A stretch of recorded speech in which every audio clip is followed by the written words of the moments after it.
First of all, I'd like to welcome everyone on behalf of the Intervention and Implementation Science Corps and the Community Engagement Corps at the Center for AIDS Prevention Studies. My name is Sherry Lippman. I'm director of the Intervention and Implementation Corps here. So thank you for joining us today. This is the first of a four-part series of talks to explore social and behavioral aspects of trust and engagement with public health measures in relation to the COVID-19 pandemic, but also with an eye towards lessons learned from our work in HIV.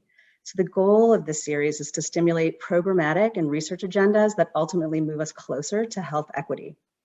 So for those of you who aren't familiar with our work at CAPS, and I see a lot of new faces and names, CAPS aims to support innovative interdisciplinary research and to address emerging issues in HIV science and related health conditions through our training and research programs. So these past 15 months of twin pandemics, major infectious disease, and also deep-seated racism have truly brought to the fore issues that have been present in public health and medicine and too often ignored. So this moment makes it all the more urgent that we confront and endeavor to resolve systemic racism and health inequities that we haven't been focusing on enough. So today's discussions, today is, the title of this discussion is The Legacy of Racism and Earning Trust. The next three topics in the series are community engagement, representation and respect, risk and decision-making in a climate of uncertainty, and hesitancy and harm reduction. Through this series, we hope that we will stir the pot and help us get closer to truths and also creative solutions. So I wanted to give a few quick administrative items before we get going. First, there's going to be a survey that pops up towards the end. It's just a few questions, and we hope you'll take a minute to do that for us. Also, we will have some time for questions from the audience at the end, so please put your questions in the chat, and the seminar organizers will make sure we get to those in the last 10 or 15 minutes. Now, I would like to hand it off to Judy Auerbach to introduce today's speakers. Thanks, Sherry. Hi, everybody, and great to see everyone here. I'm Judy Auerbach, and I'm in the Center for AIDS Prevention Studies at UCSF. I'm an adjunct professor, and I have the honor and the privilege to introduce Dr. Marguerita Lightfoot, who is going to host our conversation today. I think most of you know, but just for those who may be new, Marguerita, Dr. Lightfoot, is professor. She's a clinical psychologist and professor of medicine at the University of California, San Francisco School of Medicine. She's also the chief of the Division of Prevention Sciences and the director of the Center for AIDS Prevention Studies, CAPS, which is hosting these town halls. I'm going to keep my introduction extremely brief so we can save as much time as possible for the conversation. If you'd like to know more about Dr. Lightfoot, you certainly can find it on the UCSF profile site. So without further ado, I'm going to hand things over to Marguerita, if you don't mind first names, to begin the conversation. Don't mind at all. Thank you so much, Judy. So one thing I might suggest to everyone is if you put your Zoom into speaker view, then you'll just see who's speaking, and then you won't be trying to find the faces of who's talking, given that there's so many people on the online right now. So I am so excited about today and my conversation with Yolonda Wilson. And as you saw in the title of this session, it's The Legacy of Racism and Earning Trust in Medicine. So Yolonda, to start off with, so this isn't intended to be a conversation.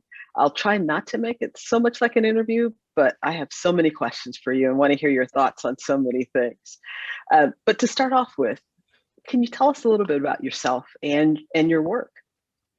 Well, first, I'm just going to tell my mother that somebody said they have so many questions about my thoughts on this. She has always said that I talk entirely too much. So I'm going to just say that to her.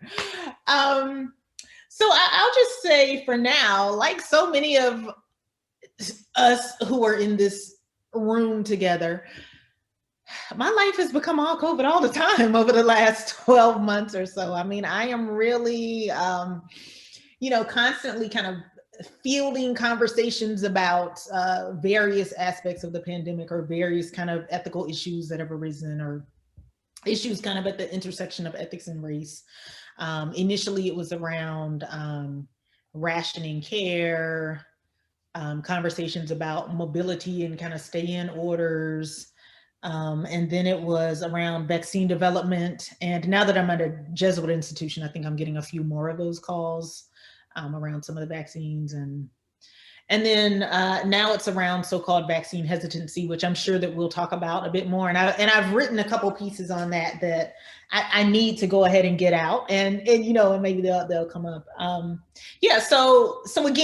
aside from that, I'm supposedly writing a book on racial disparities in end-of-life care and to think about priority setting. So my training is actually in philosophy. So I come to bioethics and healthcare ethics as a political philosopher. That is my work, right, Hob? And really like classic early modern political philosophy. So Hobbes and Locke and Rousseau. And I know people are like, well, how in the world did you get to bioethics? Like somehow that doesn't quite add up, but it made sense in my head.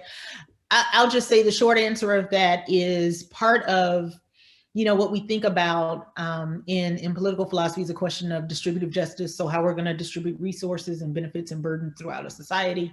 And what I found myself really attracted to was questions around health as a benefit or a burden to be distributed across society. And just kind of intellectually and conceptually, I hadn't thought about health in that way specifically, and that kind of led me into a bioethics rabbit hole. If we want to talk about that during Q&A, you can, but you didn't hear just to hear me. None of you were on this call to hear me talk about me. We're going to have a conversation about some of these issues, but yeah, that's how I ended up in bioethics. And that's what I'm working on. Yeah, and what an interesting trajectory. Thank you for that. It's rare that I get to talk to a philosopher, so I'm really excited and thankful that you're having this conversation with me today. Well, so let's just get into it. Medical mistrust. So lots of people talk about medical mistrust. Others have talked about we should maybe shift the focus to trustworthiness. I know for myself, being a Black woman, when someone says like, why are Black people mistrustful? I'm thinking, that question comes so loaded. Shouldn't the question be something like, what has the systems done that made people Black people work distrustful? It assumes that there's something about Black people that's the problem, when in fact, we asked some questions and we are quite justified in asking some questions.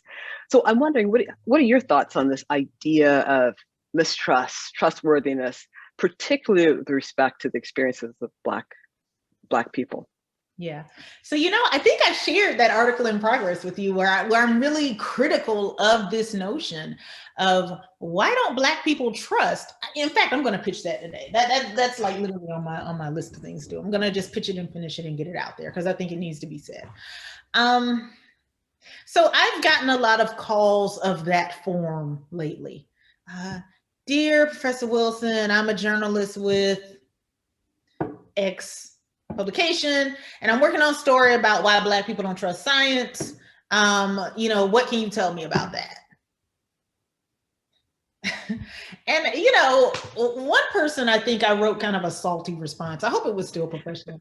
Probably teetered on unprofessional. But the response was just a little salty. Like, first of all, I don't think that Black people are particularly mistrustful of science per se, as you said it. And so if I'm going to have a conversation with you, I need you to reframe the question that you're asking, because that's not even that's not a decent question to ask.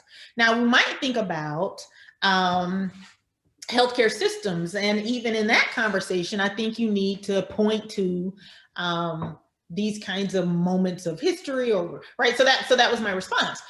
But even as I think about that, and this is the paper that I've presented in a couple of different forms and that I need to just go ahead and get published, the question itself is the problem for me, as you said, right? The question itself spends so much, implicitly puts the energy and the onus on Black people to think differently about how we exist in the world.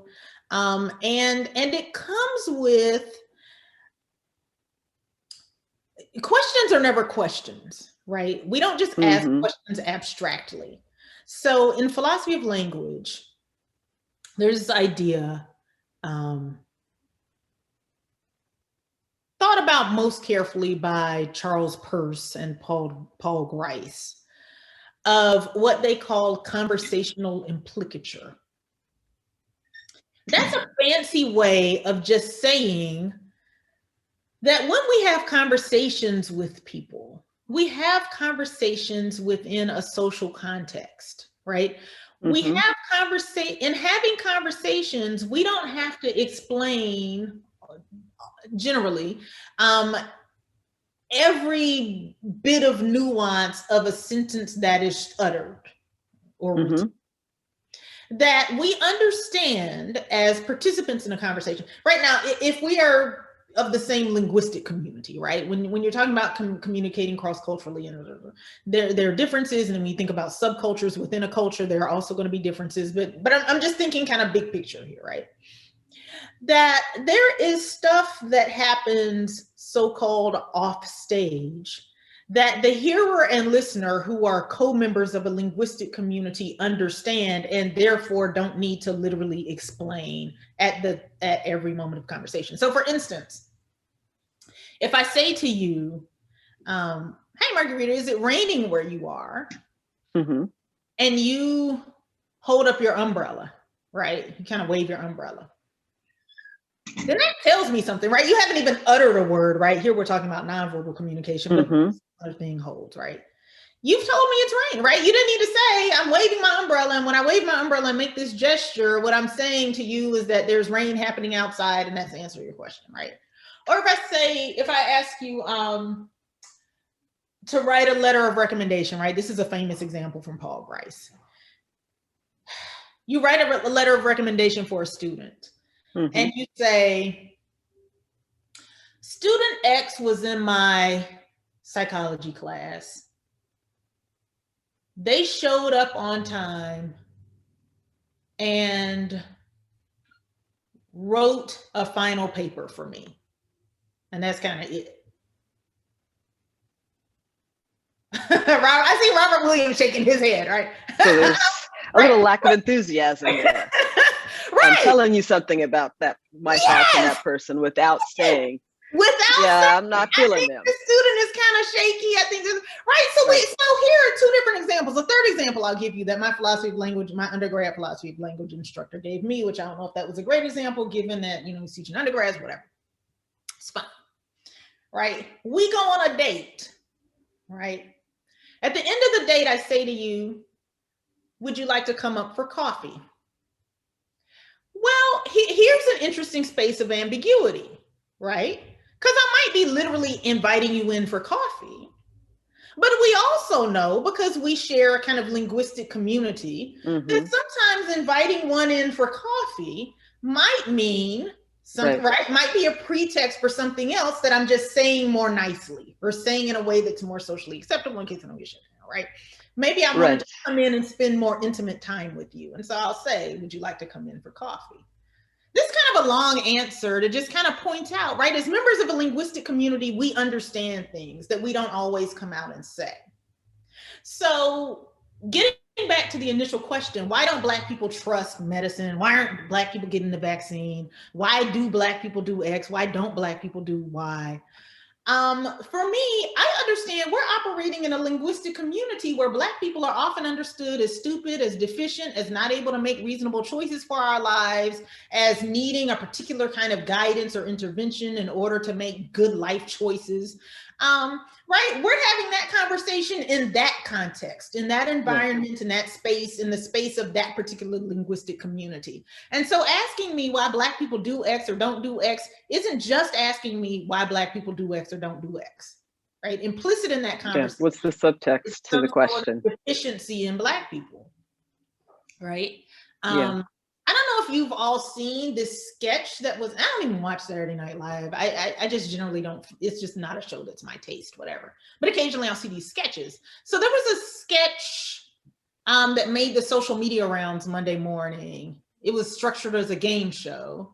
And was it Chadwick Boseman? Chadwick is not with us anymore. It was Daniel. Oh, it was a recent. Very recent. Okay. asking Black people if they're going to take the vaccine, and the kind of scenario became more and more absurd. If somebody has that link, yes, Greg just said it was from SNL. No, Janet just said that. That's whose picture. They both said it, but okay. And if either of you know if either of you have the clip, put that in the link it and talk about it. Yeah, but again, implicit that Black people are just ridiculous for having certain questions about the vaccine, right? Mm-hmm. You know, and just kind of really leaning into this notion of Black people's just inherent ridiculousness or stupidity or deficiency or defectiveness or childlike inability to make good decisions and manage our lives, and that we need someone to kind of step in and help us with that. Right. And so it implies that there's some this deficiency, or there's something wrong with Black folks mm-hmm. that we need to somehow fix. Mm-hmm, mm-hmm. in order to make them trust. Yeah. Yes. Ideally, you know, generally it will be white people who really kind of need to orchestrate the fixing. But, mm-hmm.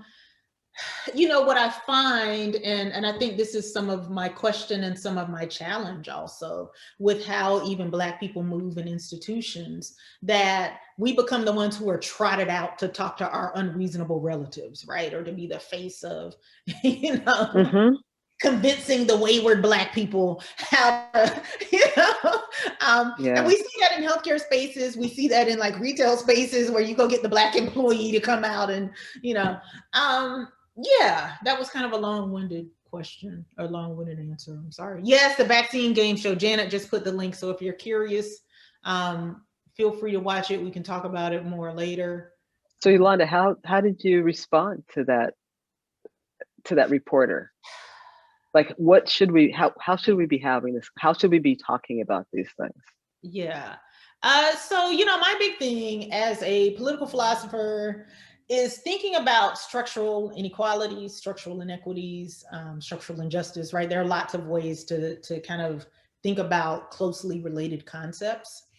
And I think that you can't have that conversation absent thinking about these realities. I know that often what we will do, and I have done this myself many times, is point to kind of historical legacies like Tuskegee, right? Tuskegee becomes a boogeyman unto itself, mm-hmm. where all you got to do is just say Tuskegee and it's supposed to evoke some things for people. Or we'll point to kind of contemporary happenings, like, look, you know, that lady just died last week because, you know, nobody believed she was in pain, right? And so this is why we don't trust whatever. But I think even turning the question on its head, this question of what does it even mean to suggest that we should trust something or someone? What does that look like? What is that supposed to get you? Because I could trust you all day long. And if structurally my life is still organized in such a way that I don't have access to things, and that's really not going to matter either. That's not going to make a whole lot of difference. If difference making is what's important here. Mm-hmm.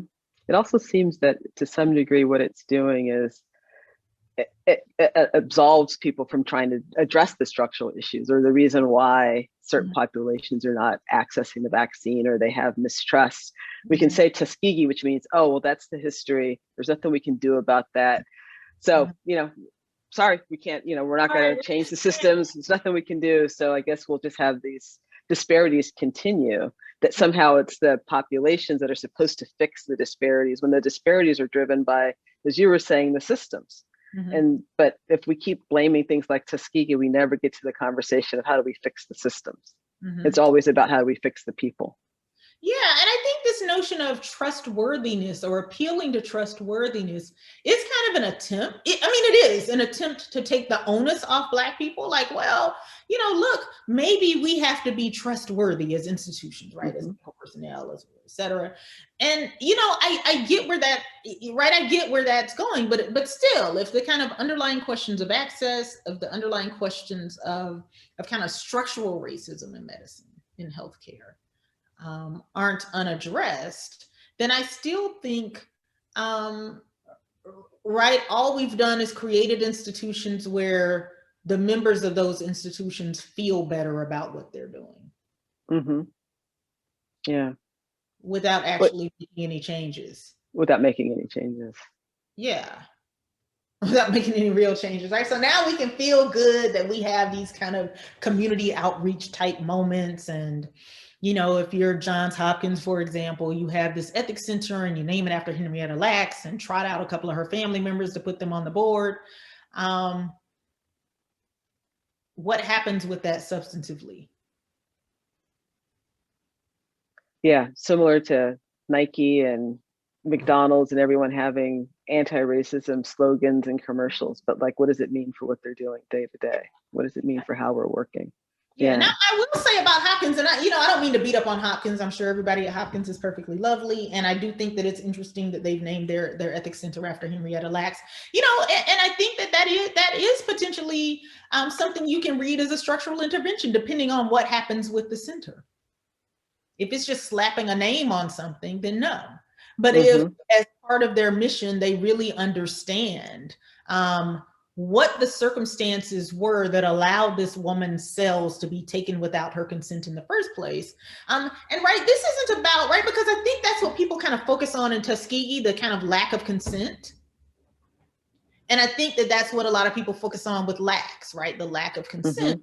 And you know, and as a biomedical ethicist, right, those cases loom large as cases of consent. And we talk about consent and, oh my God, that wouldn't happen now because we think differently about consent. Harriet Washington, I took it downstairs to my office, actually has a new book about the erosion of medical consent that I'm actually reading now because I'm getting ready to review it. So even she's questioning the work that consent does. But I wrote a piece, I wrote an editorial for AJOB, for the American Journal of Bioethics, where I said, well, look, you know, I get the importance of consent, and it's interesting that in the kind of pantheon of important bioethics cases, Tuskegee, at least for bioethicists, right? So academic bioethicists have a slightly different relationship or understanding and appreciation for Tuskegee than kind of at least the way Black people broadly in community are imagined to have a relationship there. But I think, you know, if we could talk about that and the importance for understanding informed consent, why don't we talk about Tuskegee, we as bioethicists, talk about Tuskegee, talk about the Lacks case as spaces to think about the historic conditions under which it could be the case that you conduct a natural history study of syphilis that lasts for 40 years. And well after there's a standard of care treatment that emerges for syphilis. Yeah. I think it's interesting. I've also heard, and hearing people talk about Tuskegee, it's clear that a lot of people don't even really understand what Tuskegee was. And as you were just alluding to, for me, how we can talk about trust all we want, but in that study, they watched people die. They watched people suffer and die. What does that say? Yeah, like what I say to my students, you know, and this is the other thing that kind of frustrates me, being a human being who has an understanding of history and time. You know, Tuskegee wasn't that long ago, right? So the last kind of direct survivor died in 2004.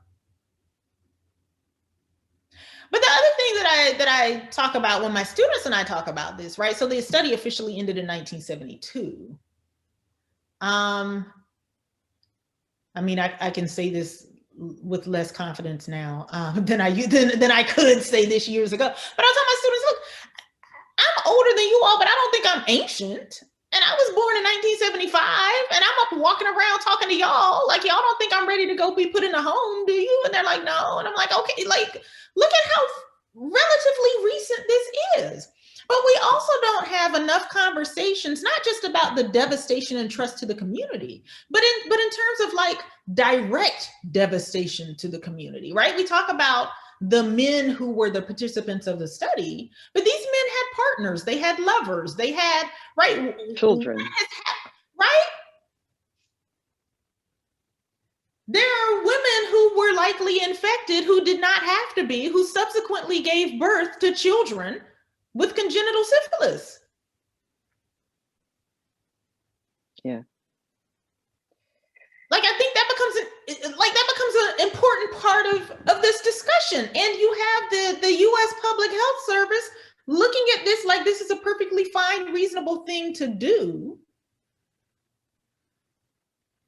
And part of that is not just the devaluation of Black lives, which it is, but you can devalue Black lives altogether. But if you don't have any way to actually do stuff to people, then you're just sitting in your house being mad, or sitting on the internet being mad, right? But now when you have the weight of the United States Public Health Service coming down into a small place like Tuskegee, Alabama, into that hospital, right, which becomes one of the few places where Black people can seek medical care, and using either the resources of the public health center as both carrot and stick to an institution like Tuskegee Institute, as it would have been called at the time, and say, look, we have this opportunity to engage in science research.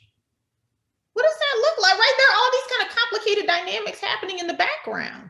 You know, so my mother is retired now. She was a professor of nursing. We are from Georgia. I am from Albany, Georgia. She's from Columbus, but she went to Albany State College in Albany State, Georgia, in Albany, Georgia, now Albany State University. And at the time, nurses could not train in the hospital. Black nurses could not train in the hospitals in Albany, Georgia. The closest hospital where Black nurses could train was that hospital in Tuskegee. My mother graduated from college in 1969. I was like, Mother, you would have been there. Like when I first learned about this, like, you would have been there. You would have literally been right there. You may have encountered these patients. I don't know if she did or not. And she's like, yeah. I don't know. And if you know my mother, she was less interested in my find. Right?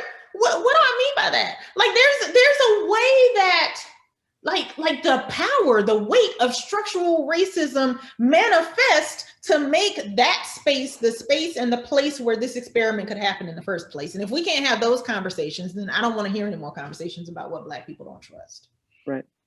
Well, and that's all. Georgia and Alabama, right? Because you have Georgia's racism and segregation making it so that Black nurses can't even train in the state, have to leave the state to be trained. And go to a place where the National Public Health Service is experimenting on Black people. Like, don't tell me about what Black people do. And I think we like as a society to think that we're far away from that. But even as we think about contemporary issues and the health disparities that exist for Black people on any number of health conditions, including kind of outcomes from pregnancy and all those kinds of things, clearly we're still seeing the systematic racism having an impact. Although I did want to ask you a little bit, again, you know, you were talking about the context of like, what does a question even say in this context, you know, given the context that we're existing in, what does a question mean? And there also seems to be this presumption that Black folks are going to be more hesitant to get vaccinated than other groups. Like, what are your thoughts on kind of what is that saying? Yeah, again, hesitant is a nice way of thinking. Well, so, right, we know words mean things. We know conversations happen within social contexts. I think sometimes, particularly as related to Black people, hesitant is a nice way of saying irrational or ridiculous. Right? And there's a way that certain people's hesitancy, to just use that word, is cashed out as caution. So, you know, we're all in healthcare, and when, you know, white women in Portland decide that they don't want to vaccinate their children because they went to Dr. Google and, you know, decided that, you know, the MMR vaccine is just too tough for their children, right? There's a kind of sympathy that comes with that, right? You may think they're being absurd, but then there's also a kind of, well, now the medical establishment, right? Physicians need to work to take that position seriously and to engage people in that way. And I'm like, well, I mean, I think so. And I also think it's interesting that,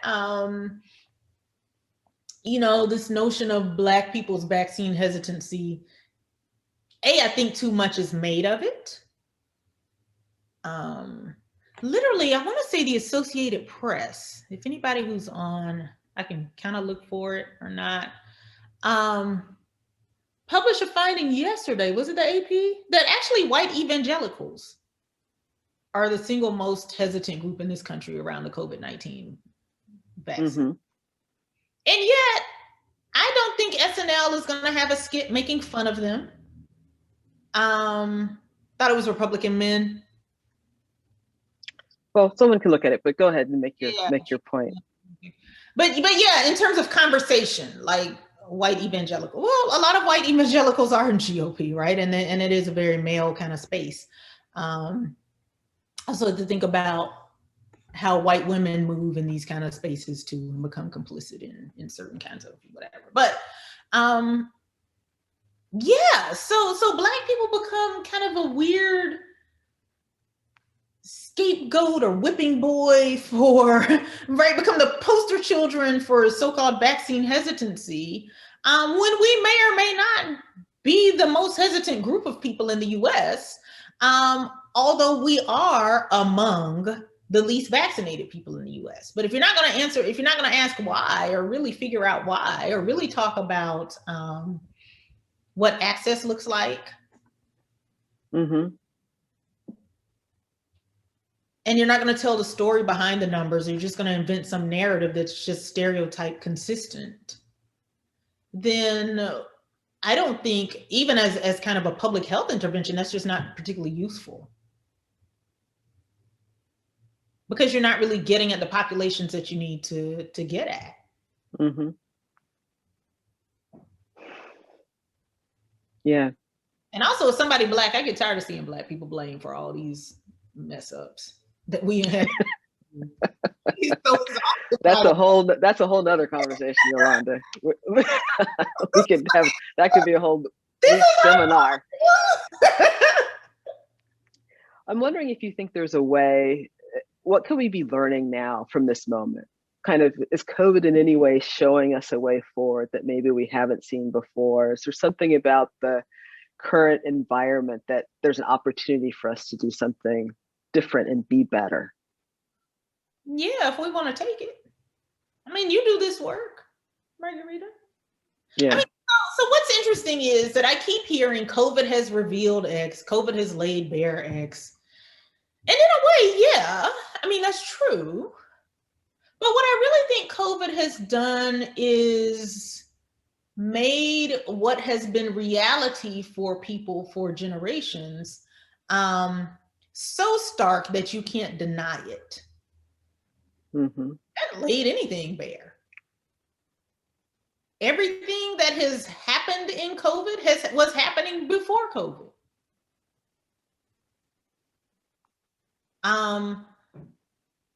Poor people working in jobs where there's no flexibility about taking sick leave.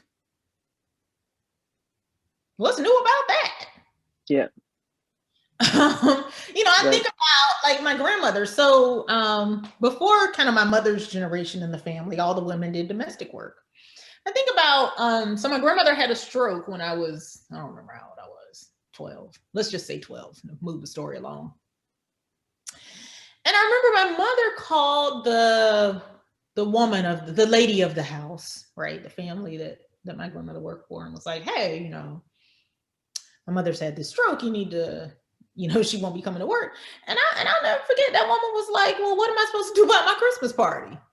She didn't give a shit about the fact that my grandmother was lying in the hospital, right? And might not survive. And so my mother was like, well, you just need to find somebody else. Like, this is it. And that was the end of my grandmother's employment, even though she had worked all of her life, right? So this idea of not having sick leave, not having paid sick leave, not having a real retirement plan, because historically Social Security did not apply to people who did domestic work and farm work. There's some shifts now around people who do domestic work, but like that's not true. And so this notion of, oh my God, we didn't realize how bad things were. I'm always fascinated by who the we is. And well, we know who the we is, so that's not actually fascinating. What's fascinating to me is the level of talent and commitment that it has taken to ignore the fact that these things are happening in the lives of a lot of people. Like you have to be committed to a particular worldview. Mm-hmm. That people not having paid sick leave is some new thing that just happened in 2020. And that there are real life and death consequences to not having paid sick leave. Yeah. or access to quality health care, or so many other things. Yeah. So far removed from my reality that I don't even understand. Like I can't even wrap my brain around being able to think that way, but that seems to be quite a dominant reality. And so I think what COVID has laid bare, for me at least, is the depths of commitment that the society has made to not knowing things. And Charles Mills, who's probably my favorite living philosopher, who's at CUNY, talks about what he calls an epistemology of ignorance, right? A commitment to knowing what you don't want to know, right? Or knowing that you don't want to know things. Mm-hmm. Or not seeing what's right before your eyes. Yeah. And I know you work on this, and you're a psychologist, so you could say more about this than I could. Well, and I think it's very similar. I mean, many of the folks who are tuning in are centers around HIV.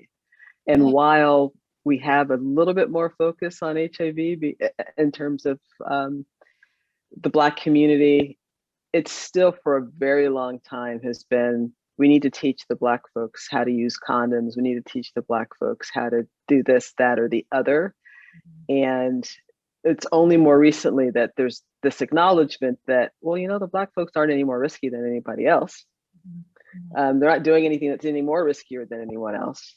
And that we really need to be thinking about and looking at these structural issues. And it's following with NIH, right? So NIH is now coming out with, let's look at racism.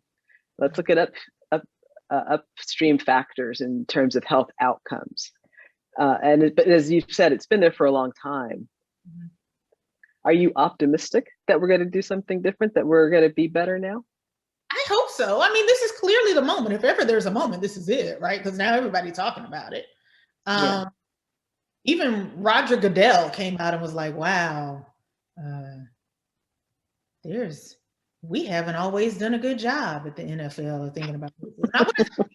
Colin Kaepernick is still unemployed. I'm sure the NFL wrote him a good check after that collusion suit. But, you know, wow, maybe Kaepernick wasn't just crazy kneeling with the anthem. Maybe there really are some issues to think about.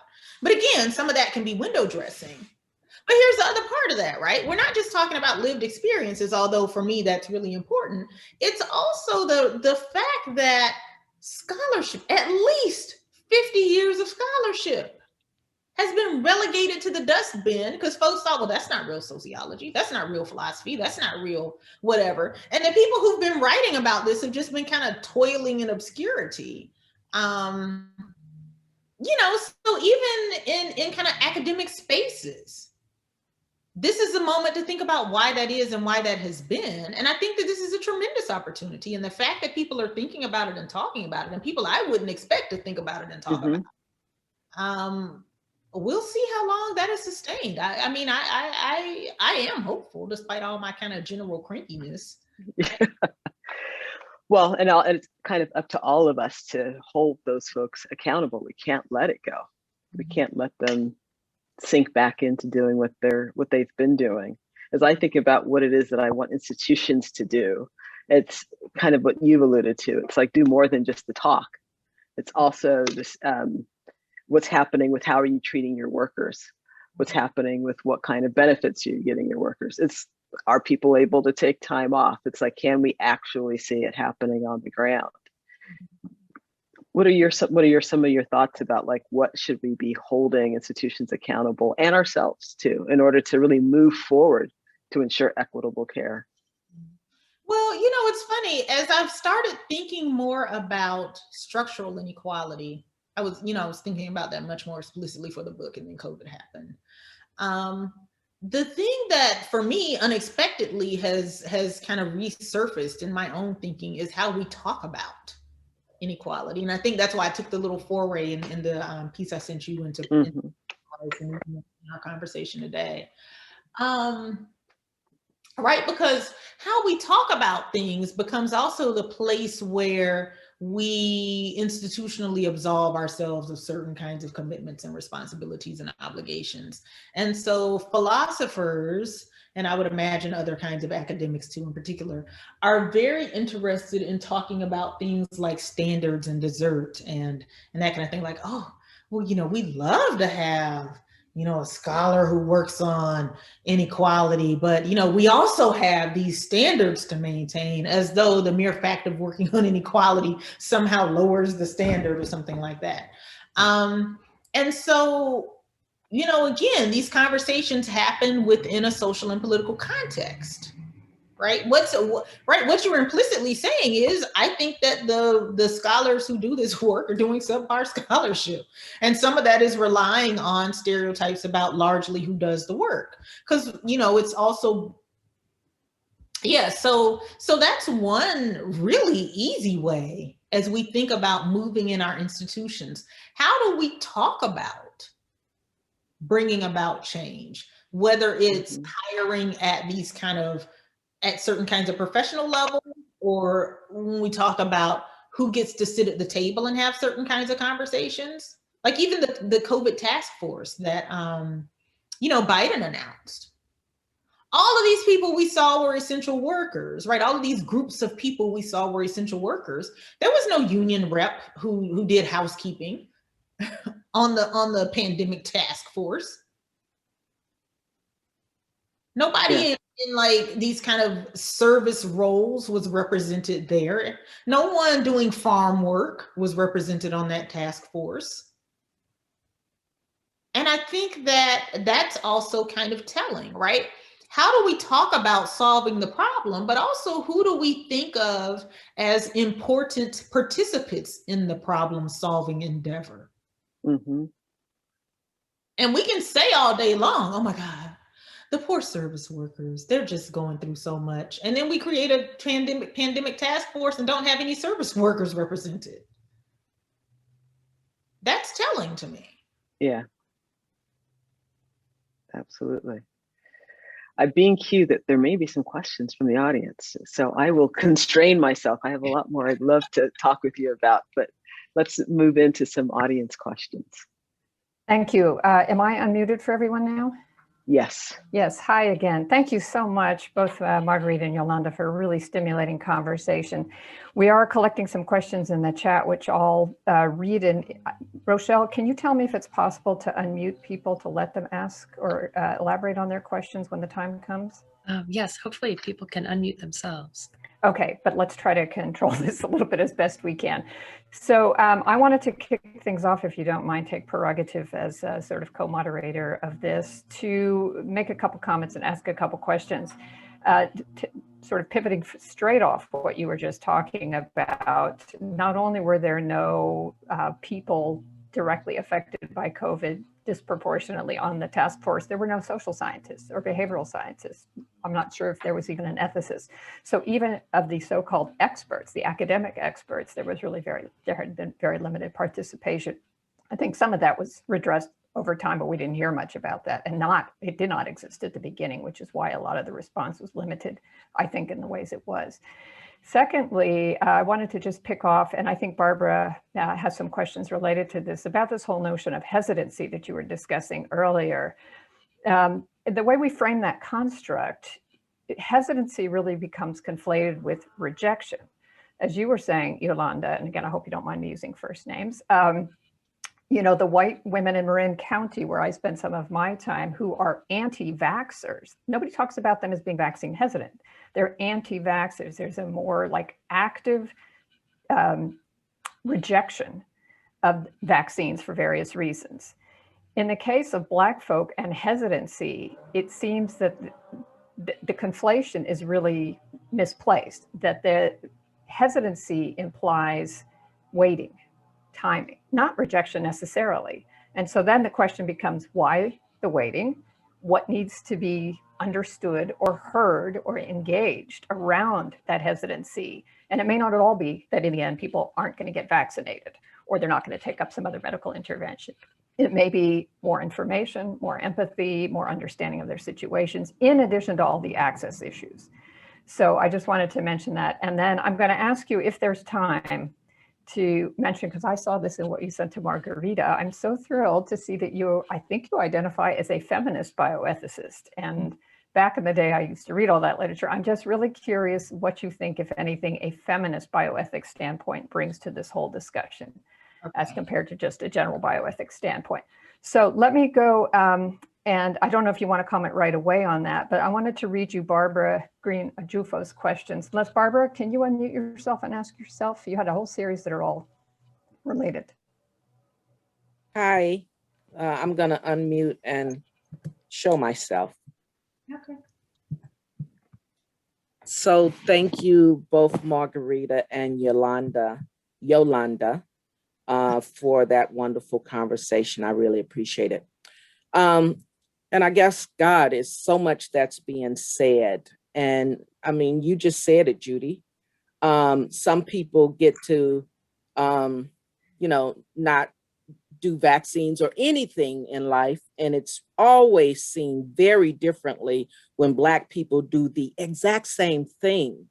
And so I guess I'm always pondering, why do people see Black people as so different than anybody else? And how do we begin to have those conversations that we're, truly like most other people? We are in this world in America in a system that has been very oppressive to us. And so absolutely, we come with other conditions that, some people might not, but same thing, but different outcomes, different ways of looking at people. And I just want to get past how Black people get looked at so differently. Same situation, but so differently. Is it just always going to be that way because we are Black? How do we get past it? So I think I'll ask Yolanda if you wouldn't mind responding to anything you've just heard from the two of us, and then we'll see. We have maybe one or two more questions. Okay. So, Judy, I forgot the very first thing you said, but I will say Zeke Emanuel was on the task force from the beginning. Now, and he is a bioethicist. Now, people had, I'll just say Zeke Emanuel was on the task force, and he is a bioethicist. I'll just leave it at that. But is that one of those sentence things where you're saying something but not actually saying something? And I totally understood what you were saying. So there we are, same linguistic community on that one. Now, the second two things you said, I'll actually take them together because they actually came together for me a couple weeks ago at Duke. So Duke had an event on kind of feminist perspectives of vaccine hesitancy or something like that it was called. And I made the point that you made, right? That that Black people are just lumped together into this notion of that there aren't these kind of conceptual distinctions, or that somehow our asking questions is irrational or whatever. And I think, frankly, if you're going to use the language of hesitancy, shoot, everybody should ask questions about their health care, or about what the intervention is, or what the benefits are, or what the, right? I mean, isn't that something that has been public health messaging for at least the last 15 years, about taking an active role in one's care and how to encourage patient self-efficacy? And, so now you have a population of people who are perceived as asking a lot of questions, and that's being couched as somehow out of bounds or irrational or silly. And what does a kind of specifically feminist bioethics bring to this? Now I'll say I'm a Black feminist bioethicist. I do say that, but this idea of feminist bioethics situates itself in, and this is kind of connected to Barbara's question, this idea of community, of women in particular as often having certain kinds of care roles within community, of being tasked with understanding how communities work and fit together and function. And so to ask questions about vaccines, to ask questions about our children being kept safe, I think those are questions that you see a kind of feminist bioethics thinking through. And I think a Black feminist bioethics explicitly raises the question of, like, why is Black motherhood and Black community seen as this strange thing? As, given whatever history, given whatever contemporary things are happening, that to come to the table with these experiences and not be shaped by them would seem strange to me. At the same token, understanding the experiences that many of us come to the table with doesn't mean that we have three heads. And I think that sometimes that gets conflated, right? This idea of having a multi-generational experience of racism that sometimes informs the way one sees the world and the kinds of questions that one asks, even in framing one's world or making decisions about one's care, doesn't make you crazy. And in fact, I think it makes you quite reasonable. So this idea of Black people is just strange or weird or so far beyond humanity, right, that you just don't know what to do, is odd to me. But it's also a reflection of, I guess, kind of where we started in the conversation, which is, you know, we are situated in social contexts.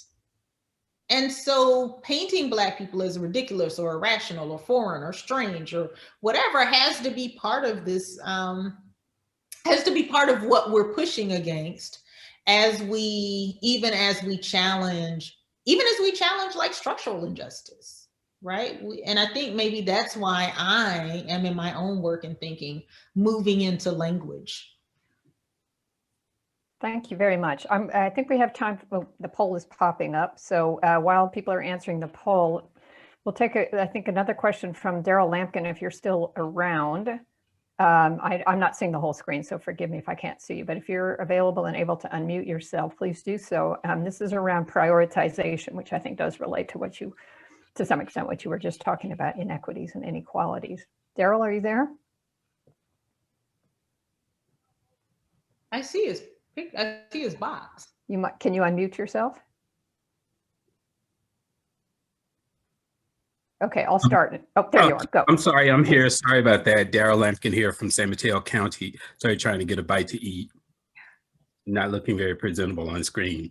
My question is about prioritization. I think when the feds and the states sort of rolled out their prioritization of phases and groups that needed vaccine first, I wonder if you feel, or how might prioritization by where the COVID pandemic was located, like we do with STDs and HIV, we sort of look where are there clusters of disease and burden of disease, and we target our intervention efforts there. Do you have any discussion around sort of the decisions around why that wasn't followed for federal and state prioritizations?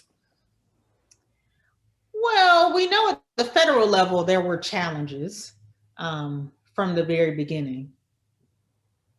I'll just say that. Mm-hmm. The state responses were all over the place. And I think precisely because there wasn't a stronger federal response, that left the door open to chaos from state to state. I mean, so I literally just moved, well, it's April now. I moved in February to St. Louis from DC. And even what I found was that I could have been eligible in DC and wasn't eligible in Missouri to get vaccinated, right? At a time, right? So at a time that I could have been. And I think that, you know, why that guidance or that kind of standard way of doing things wasn't followed. I think that I think that a lot of, okay, I'm leaning heavily into kind of opinion and perception and less into. I think that there was a lot of damage done to people who think about public health reputationally. And I don't think that those voices had the role that they should have had from the beginning. Public health people generally, epidemiologists specifically, ethicists, medical sociologists, right? Others who study and think about these things. And so I think that, you know, the work was left to people who don't have the expertise to do the work. And so you saw, again, tremendous differences from state to state and place to place, and sometimes even locale to locale. And hopefully that is straightening out. You still see this kind of patchwork response. And I think, you know, because of the erosion of kind of respecting expertise, a lot of people have been left to their own devices. Right. Thank you so much. We have just a minute. Our co-host Sherry was called away for a family situation. Everybody's fine. So I will close things out. I really just want to thank Marguerita and Yolanda for an excellent conversation and for all the participants for being so engaged. I think where you left off is at one of the important points of our whole series, which is this is a moving target, the COVID situation in particular.